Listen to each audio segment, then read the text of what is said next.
Welcome, everyone, to Crit and Grits Malevolence Episode 9.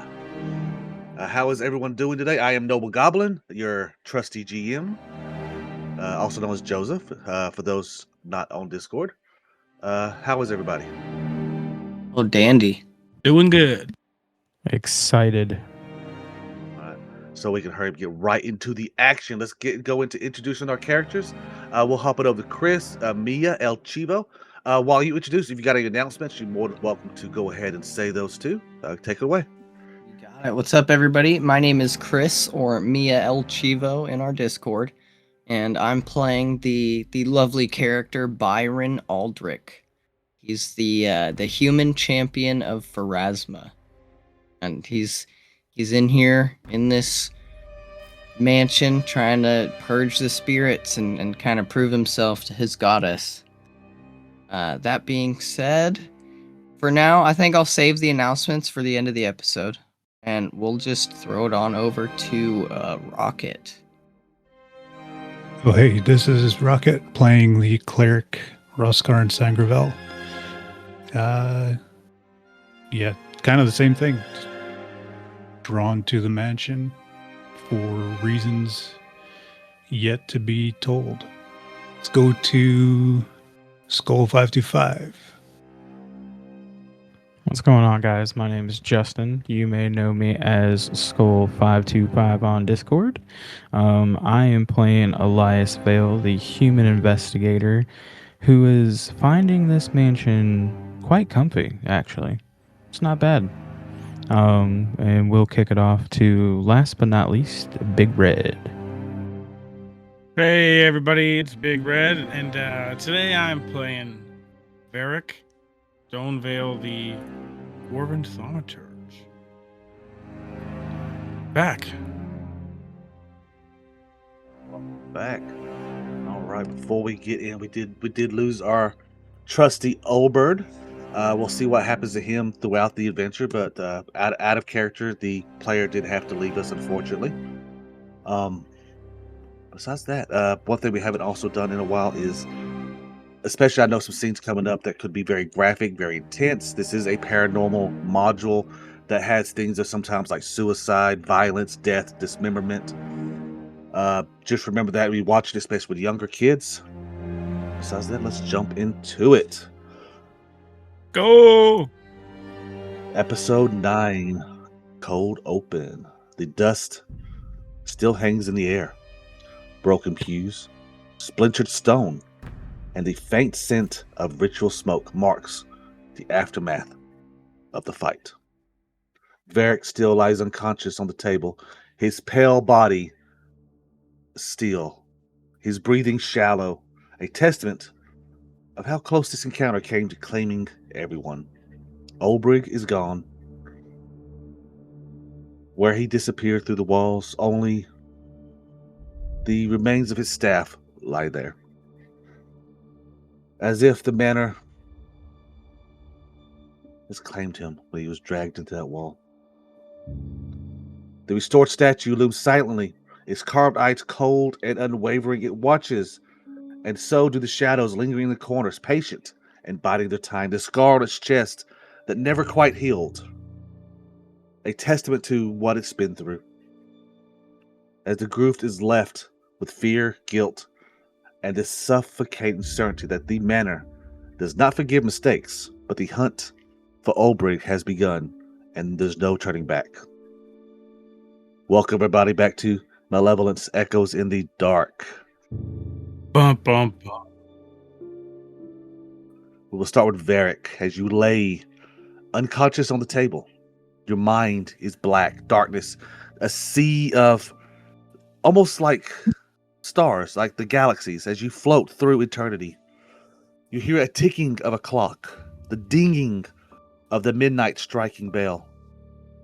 As you find yourself standing in the foyer on the second floor of the manor, this 8-foot tall grandfather clock looming over you, the wood oak polished and shiny. As you look into the glass, you see the reflection of a man.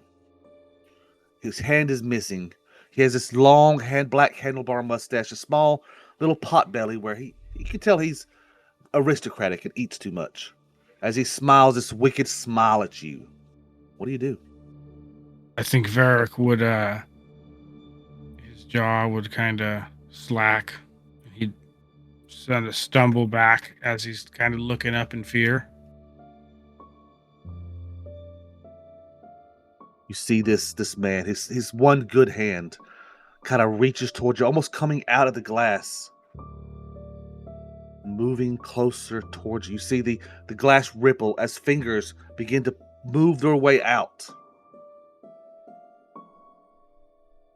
I think Varric would put his hand forward, up above him.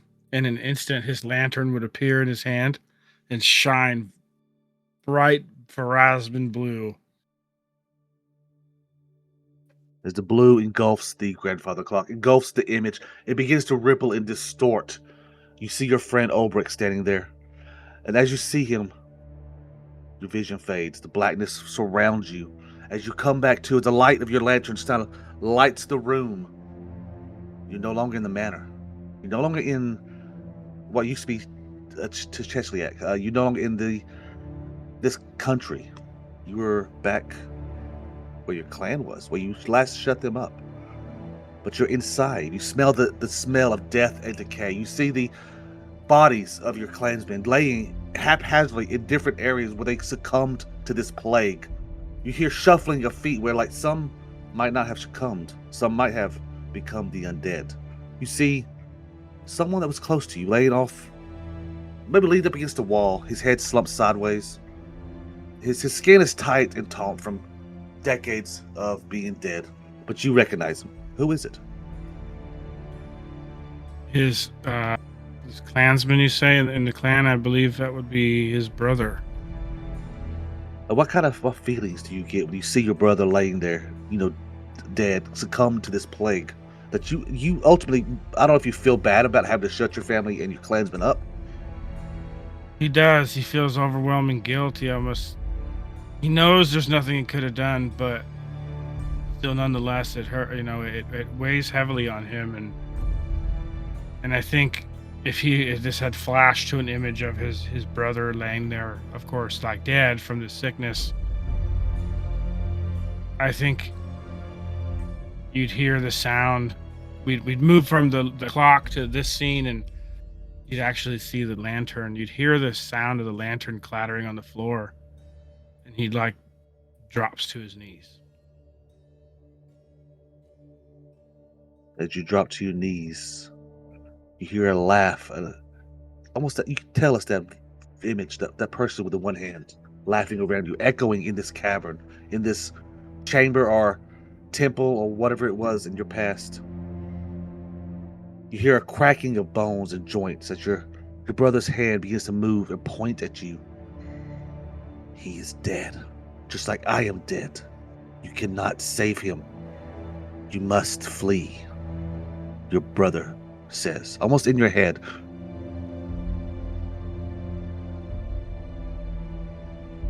I think he would pan to a leather glove on Varric's hand, and it's sort of shaking. You see it shaking in fear. But then it stops, and he grabs the lantern, and he picks it up. And you hear the creaking of what must be him standing. And he says, "No. Won't lose more." And the lantern glows brighter blue again as he fully stands up, and it pans to Varric's face, and his eyes are just stone cold. No fear. And he says, "We're gonna get Ulberd." As the light grows, it engulfs the entire chamber.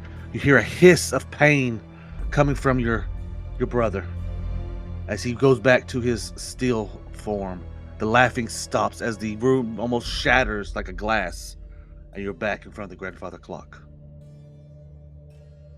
The figure of the one-armed man is still there. He doesn't look as confident as before, but as he steps back, you see a room. Somewhere in this manor, you see stone walls. You see a stone floor. You see a table that looks like at one time somebody laid on and blood was let out, because you see the rivulets of that dried iron running down these stone pedestals.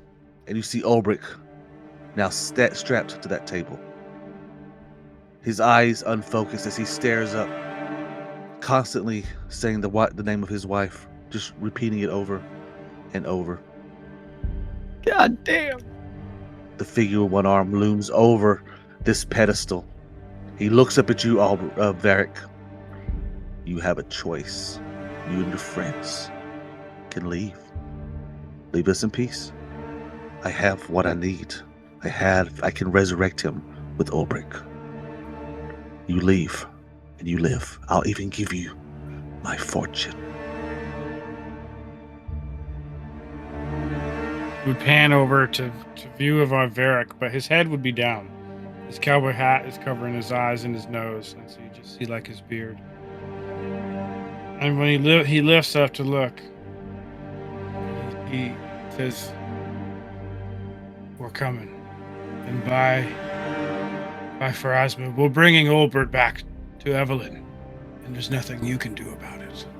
You see the man, the one hand, hold his other hand up. As he holds it, the image of a scalpel appears. As he slowly lowers it towards Ulberd, and he says to you in a whisper, "Is that your final answer?" I didn't stutter. Oh, shit. Okay. With those words, the world begins to ripple again. As you bolt upright, coughing, dust and slime coming out of your mouth as you awaken in the chapel. Your friends, some maybe sleeping. I think Elias was off in the corner reading books. The restored statue of Pharasma looming over you, its eyes almost looking directly at you, a smile on its face like, "Well done, my servant." As you awake, everyone else, you see Varric bolt upright. Yeah, I think he would wake up just with the biggest, deepest breath, and then it would just be followed by a big, long coughing fit, you know? Damn. I feel like I would be sitting there next to you since you're by the Pharasman thing. And I'll kind of look over at you and I'll say, in this delirium, I'm going to say Varric, but to add a little bit, I want to add to that scene that just happened. You might hear me say Rick the first few times. You'll hear Rick, Varric, are you okay? Yeah, like at first he wasn't hearing, and he just heard the Rick part. Right. Know? Yeah. I think he would like be coughing, and he'd have like wide eyes as he's finishing up his coughing fit, and he says, "What did you call me?" I said Varric, that's your name. Oh, he'd go quiet and look at the floor, and he's like, "I thought you called me Rick. Only my brother called me Rick." I'll kind of like silently look around at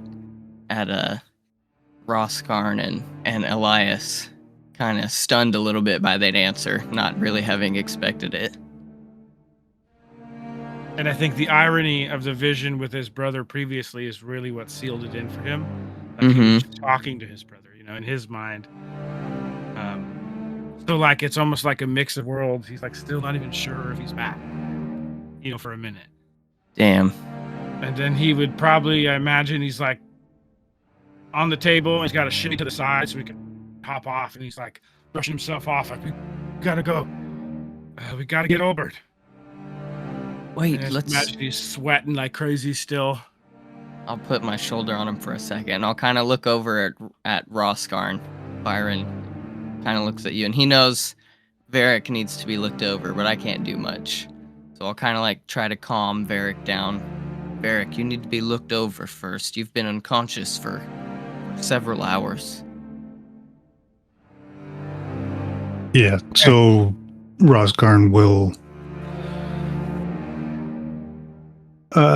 just tell you to settle back, Varric, and he'll start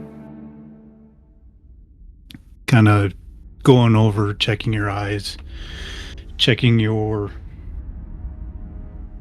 pallor, seeing you're sweating, just kind of doing bit of a once-over from a healer's standpoint. Would I see anything amiss here, or just somebody who woke up from a deep sleep in a panic? Give me a medicine check as you are looking over Varric. Medicine check. You got it. No, you do not see nothing out of the ordinary. Maybe his eyes are just dilated a little more than normal. Besides that, he looks like a healthy dwarf. Roskarn will start asking questions about how he feels. What did he experience? Did he experience anything while he was out? That sort of thing. Yeah, and I imagine he goes to get up and he sort of stumbles and you guys catch him and he's like, fuck, all right, decides to take a breather. He's going to pull on his water skin. Roskarn would, as soon as Varric starts to get up, Roskarn would press him back and pretty firmly just say, no, don't get up yet. Until we know that, till we know everything's okay, or at least okay enough. And then he'll also splash some water or give him something to drink or whatever. But pull out a water flask if there's one around. I don't probably have one on me. Varric does. He has a water skin he'd pull out. Yeah, and just pull drink some gear. water, splash your face a little bit. Tell me what you experienced. He's gonna take for a minute. He takes off his hat and he kind of pours some on his head and dips his head back and puts his hat back on and kind of. Once his heart rate kind of comes down, his breathing kind of slows. He's like, "Did have a hell of a dream. Some being with one hand looming over me said if we'd left and sacrificed Ulberd, we'd be rich. You know where I told him to shove it." Okay. Where was he during this dream? Grandfather clock and lots of stone. And there's a blade table. Ulberd was on it. Have to find him quick. It sounds to me that we may need to go to the basement. However, I think we all need to be healed before we go into this. We need to be 100% before we go further. That means mentally and physically. Out of character, y'all did all get to experience a full rest as Varric was unconscious. Let me do that real quick. I am only 4 hit points away from max. So y'all can hit that full rest icon on your character sheets if you have not already done that. So as far as the scene, as you are in this chapel, there's broken pews, the fully restored statue of Pharasma stands there in the busted windows and the dirty, smudged windows. You do notice the sun has started peeking out of the horizon. The rain is still there, but it's not the devastating storm of last night. More of like a light rain, light trickle. You even hear maybe if you listen to the outside, the chirp of frogs and grasshoppers. Well, we know where the basement is. Just have to go downstairs. I know the way buildings work. This door should take us out on some sort of balcony, which has stairs down. I looked through that door while you were asleep.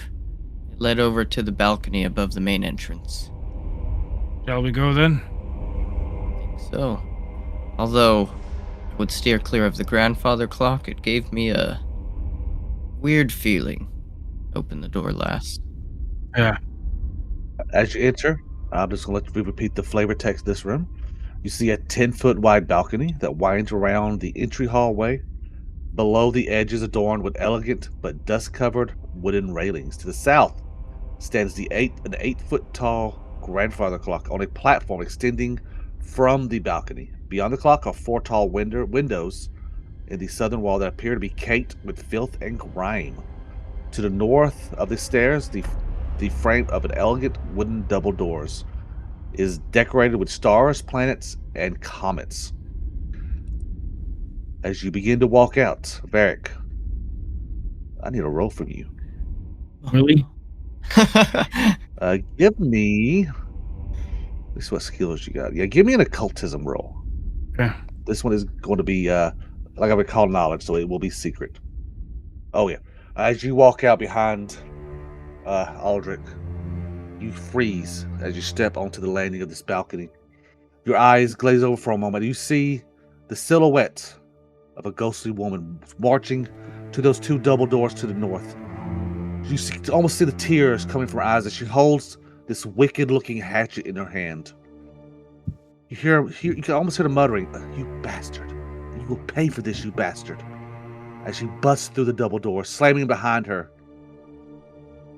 As you come back to reality, you see Aldrich standing in front of you. Your friends behind you, waiting to enter the balcony. He would step forward and put his hands on the railing. He's like, "I swear I just seen a ghost walk through those double doors. I'm seeing a lot of shit lately." This mansion seems to do that to us. It does look like an important room, that's for sure, but... You know what they say about double doors?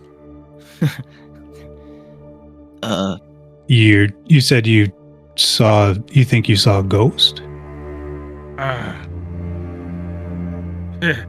Yeah, I know it sounds silly, but ghostly female figure walked in there.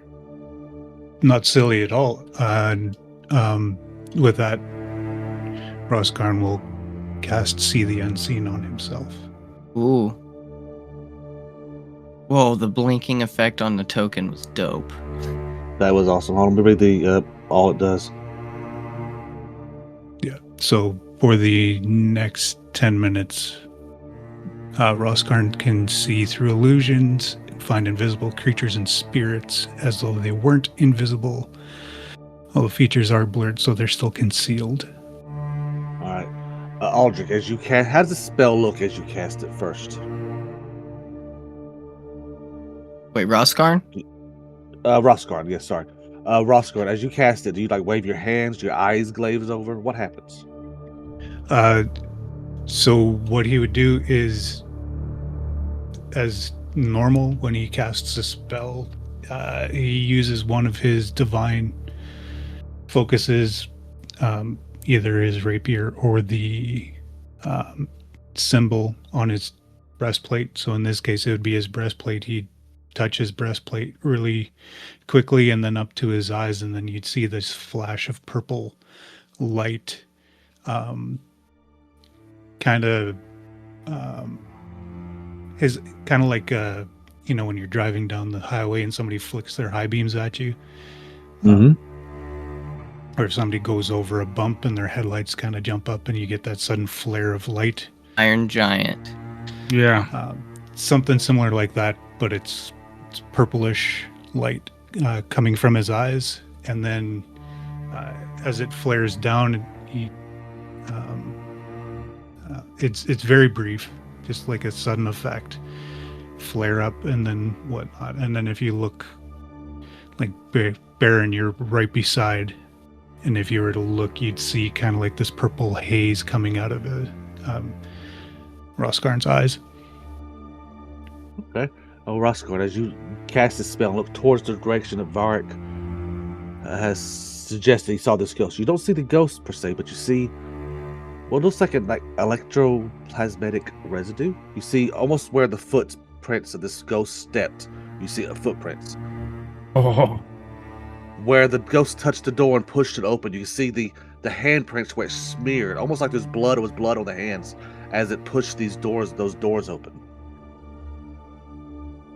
We'll definitely call that out and possibly move forward to the footprints and kind of just point them out and say, "I see them, the footprints," and he'll kind of point with his rapier and kind of point along the track, and then he'll point at the door and he'll say, "So she went in that door, right, Varric?" Yeah, and Varric would step up, he'd point, he said, "Yeah, these doors here." Yeah, so just be careful, Varric, because it looks to me, Varric, Baron, Elias, with your eyes, maybe you can check that. Do they look like normal doors to you? As you gaze at these doors, they are very ornate. I mean, you can tell the dust has settled on them over the years. Yeah, I was just going to say, because Roskarn would say, because he sees that bloody handprint, ectoplasmic, and the door doesn't, you said the door doesn't look, or has kind of like a bloody sheen to it or something? Oh, are you asking if we see that? Yeah. Like, does it look like just normal, ornate wooden doors, or do you see what Roskarn sees on it? Would your roll, Varric? It looks like normal wooden doors. You don't see blemishes. You don't see the blood. You can tell it's been, ages since these doors have been opened, because I mean they are very like dusty. But besides that, no. I don't see anything. Okay, so be careful. Those doors may be warded. They may be haunted. They may be. Can Roskarn do like a knowledge check to identify? Actually, hang on a second. As y'all are, as he's looking through that, as y'all are staring at these doors, you hear the ding, ding, ding of that grandfather clock across this balcony away to the south of you. A loud tolling of the time that it's the top of the hour, whatever hour it is. Varric, as you hear this, you also hear the creaking of a door to the south around that grandfather clock, like it's almost like it's opening. It's a spell, so okay. I'm going to cast that now. I'm going to move forward a little bit. Roskarn is going to move kind of in front of Baron and Varric and reach out and like right about here, he's going to cast this spirit sense spell, and what you're going to see is kind of a light ripple through the air, kind of like a sonar ping, go out from Roskarn and then come back in. So yeah, that's Roskarn casting spirit sense. So even if he isn't searching, he'll get a check to find haunts and spirits in the area. Okay, Nice. Give me that hidden perception check. You get a +1 bonus to it. Oh, okay. Excuse me. Roll together. Okay, I got a lot to explain. To the north, through those doors, you can tell there is a definite haunt in that room. All around you, there is an overaching haunt covering the entireness of this building within the 30 feet of your range. You can also tell there is another haunt that does tend to reappear every so often, but it does disappear out also. Those are the three that you can tell in the immediate vicinity, but you have a feeling there are a lot more than that. So Roskarn will immediately kind of not really stagger or anything, but his head will, and shoulders and whatnot, neck and shoulders will stiffen as the return ping comes rolling back to him, and he'll say basically what Noble just said. I also missed one, sorry, because it's actually in your radius. There's another haunt to your west through a wall right in this area. Oh. Did I see any of them as well? I forget, do you have your haunt ability also? I get free checks too. That's my natural ability is whenever there's a haunt nearby, you should do a secret check for me. Thank you. Sorry, I forgot about that. 1 second. I guess secret checks for both of them now. Haunt ingenuity, there it is. Try to see how wide your radius is. Okay. I'm not going to give you the 30 feet, but it doesn't say, but I'm going to give you a pretty good bit. Let me roll your check real quick. Look for haunts. Let's see what you rolled that. You definitely could tell as you are looking at these doors and you searching your eyes in the area that there is a haunt behind that door. You could also feel the one that comes every so often, maybe every day, every few hours, that appears and goes away. But those are the two that you could see, Varric. I think he would sort of.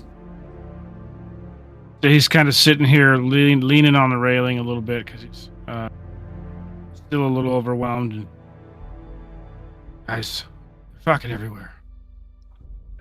Yeah, Roskarn would say the same thing, and he'll specifically point out the ones that were pointed out by Noble when he rolled that out.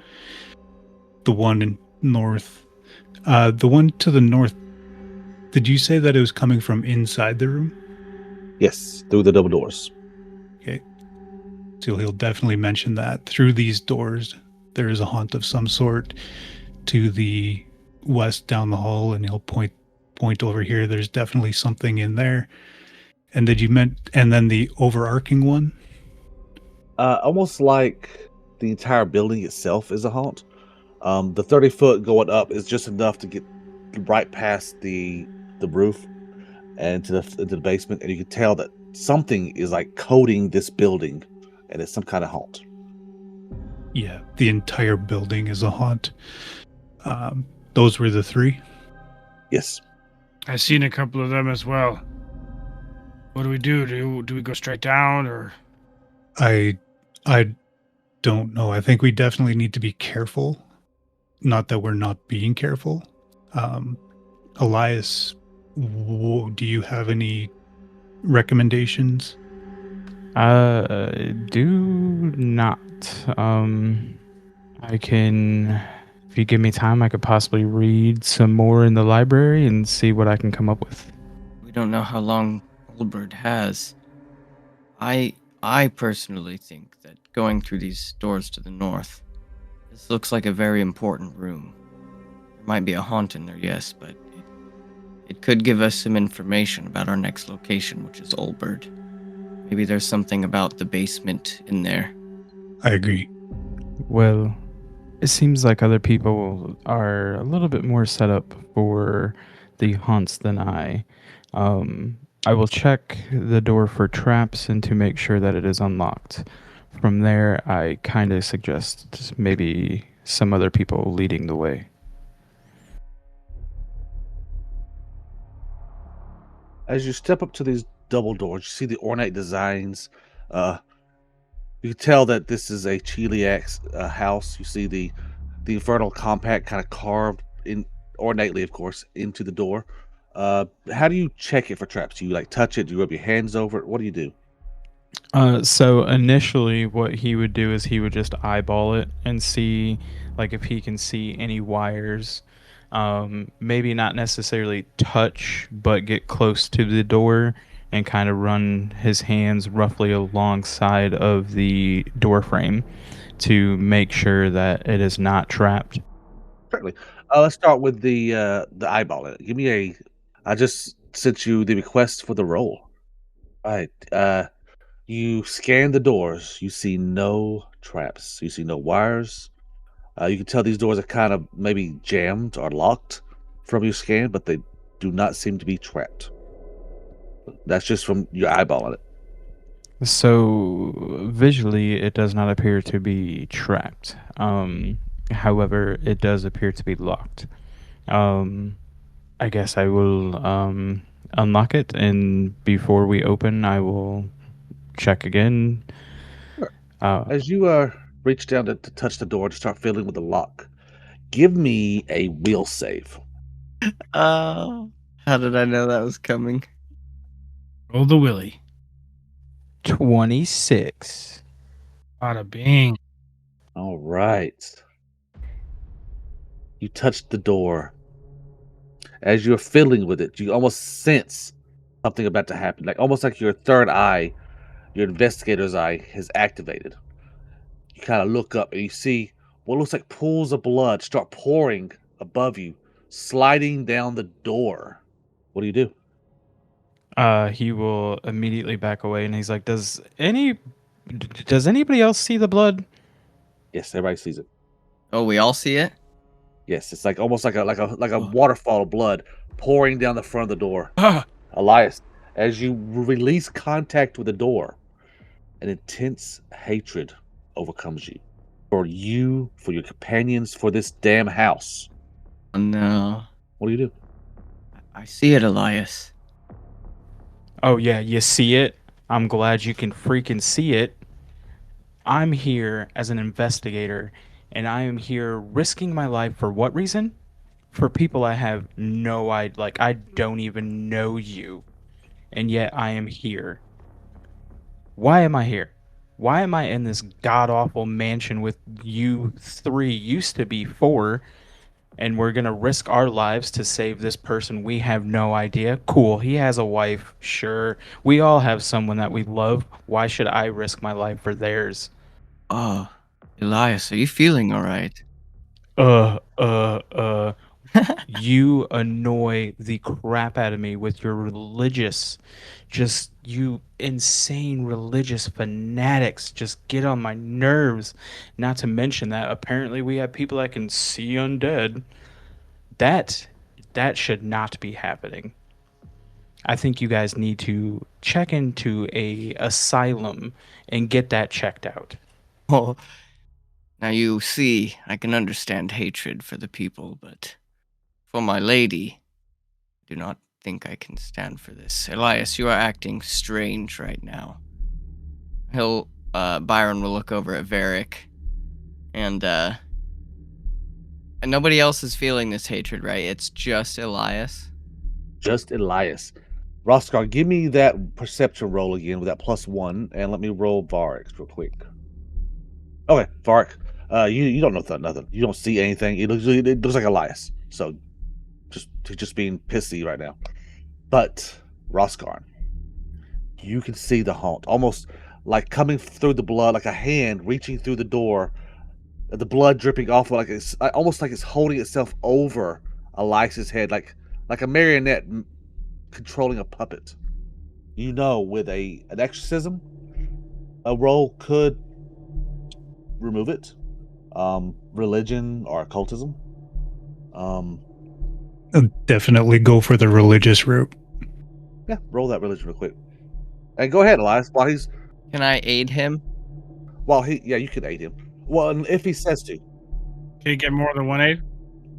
As long as Roskar says, "Hey, I need help to aid you with this religious," and just does immediately start doing it. Does it require them to touch me? Oh my god, imagine all of us just reach our hands out for you. I love it. Yes, y'all can aid him, but y'all have to be able to touch him. So as soon as one of you start like reaching your hand towards me, I was like, "Don't you dare touch me, you religious fanatics. You and your lady." Roskarn wouldn't be going for Elias. He'd be aiming at the haunt. He'd be pointing his rapier at it and uttering a litany. You say, Varric? You up to wrestle?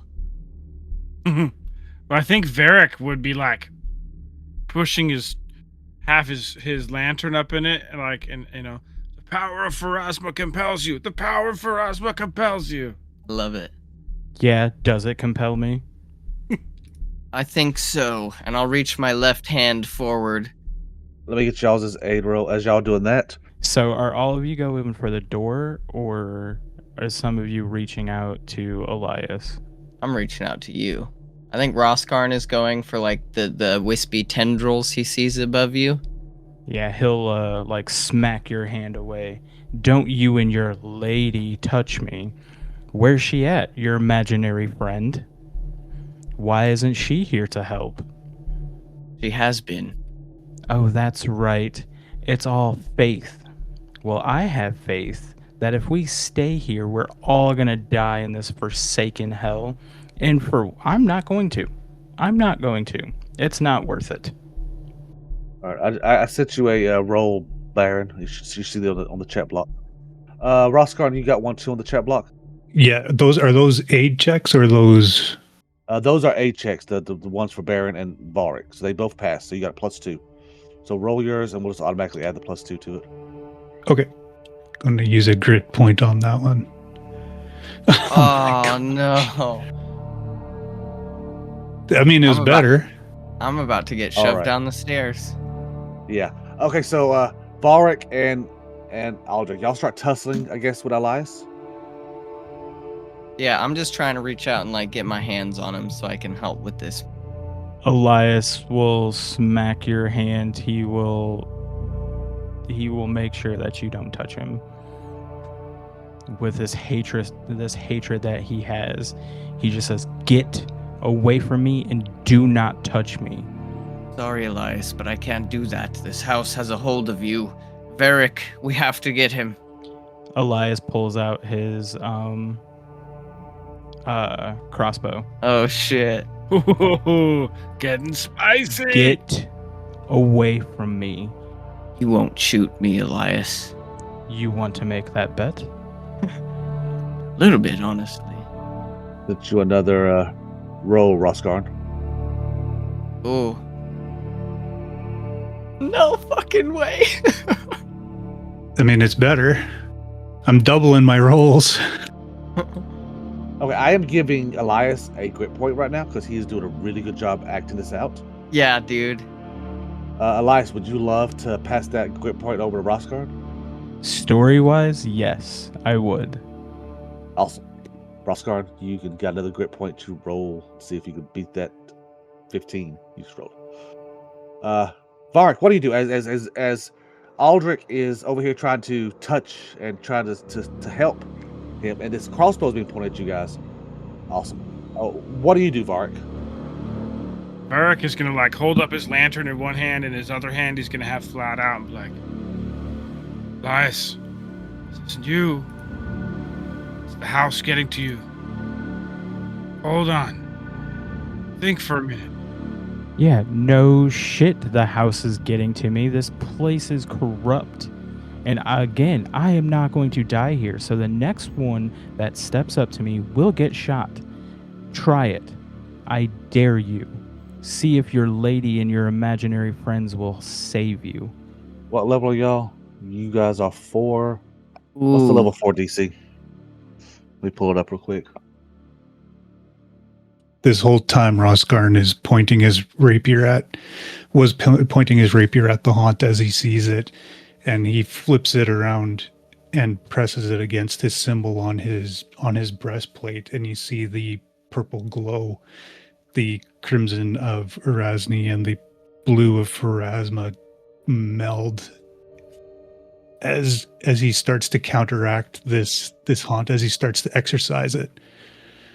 Okay, awesome. So as you are doing this request, His request is to put the crossbow down. You know, like, hey, we don't need to take it there. Let's put the crossbow down. That's sort of his request he's making to Elias. So as you say that, and as Elias's hands almost of his own subconscious starts to falter, all Rosgarn touches the symbol. The haunt above Elias begins to wither. The strings that almost are coming from the hand begin to snap one by one as the hand moves back into the door. The blood pouring from the door begins to slow to a trickle and then stop. You can still see the blood stains on the floor door, the blood drooling down the balcony, running down the stairs. But Elias, as your hand of the crossbow lowers, you are back to yourself. And he would remember everything that just happened, that hatred that he felt, all of that. Oh, definitely. He remembers all of it. I'm sorry. I just had this extreme hatred towards you all. I don't know what happened. As the haunt withdraws, Rosgarn reverses the grip on his sword,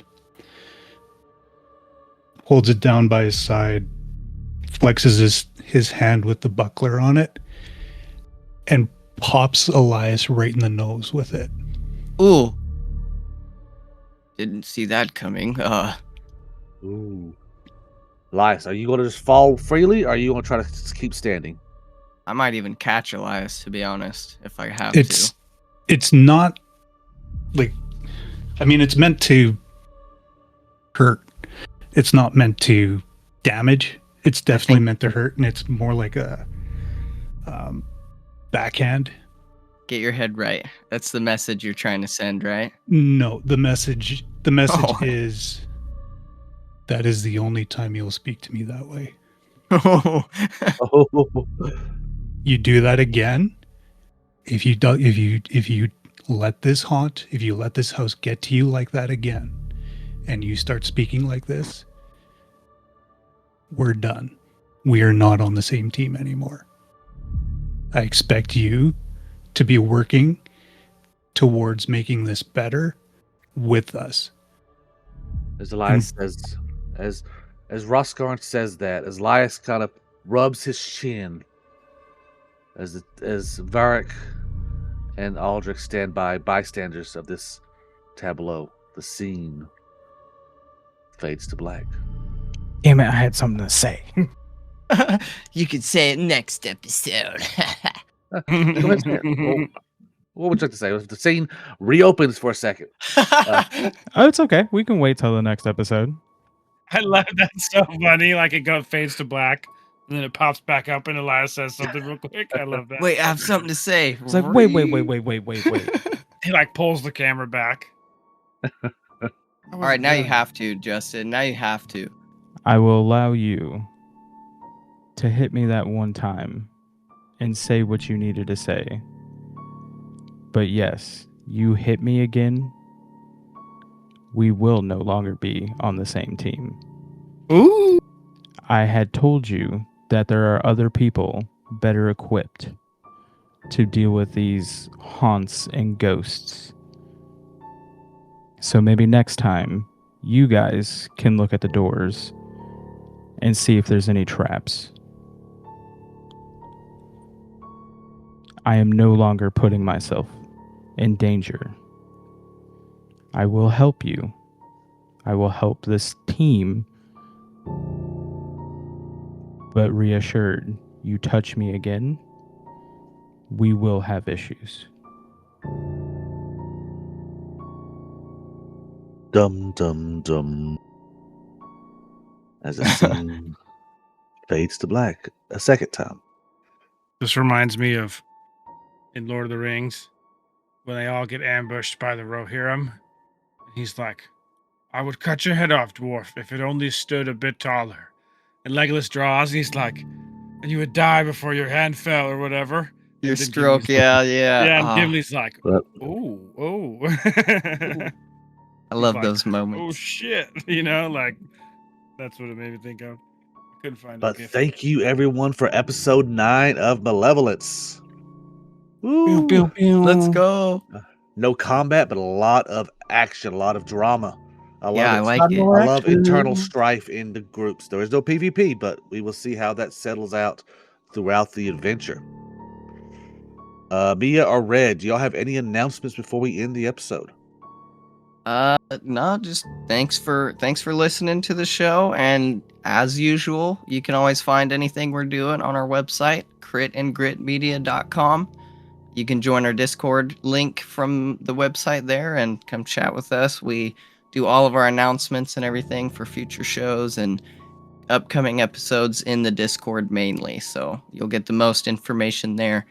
Aside from that, I think Red might have something to announce, but I'm all good for now. Yeah, so we do have our Outlaws of Alkenstar live stream coming up once we finish Malevolence. We're going to be live streaming. So catch us on the podcast and catch us live on Twitch. This one's going to be Barrels and Brimstone, and everybody here is going to be there, but I'll be hopping in the GM seat for this one, so buckle up. Yeah, I'm looking forward to that when I get to be a dastardly goblin with a fedora. Yeah. Well, good episode, you guys. We'll see you next time.